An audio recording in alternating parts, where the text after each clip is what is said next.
We think this is one of the most important charts in investing in the last 20 years, and so much is moving around in this world.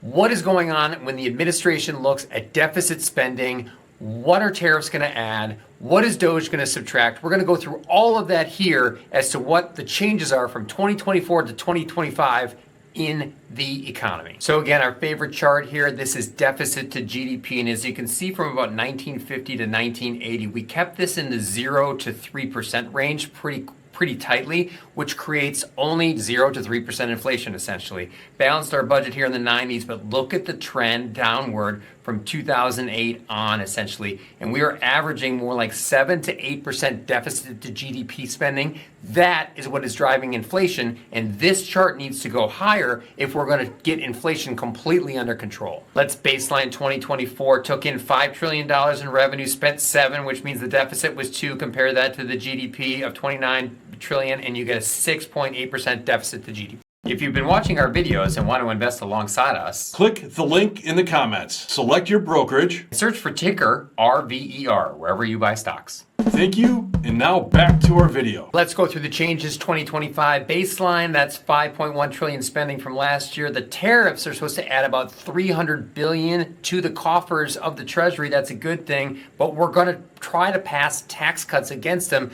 They're supposed to be about $400 billion in this big, beautiful bill that actually lowers net revenue from 5.1 to 5 trillion. Talk about spending 7.1 trillion last year. DOGE is supposed to help that to the tune of about 300 billion or 0.3 trillion, which would make our net spending about 6.8. Compare that deficit of 1.8 to the GDP, and you get a deficit to GDP of 5.9% versus the 6.8%.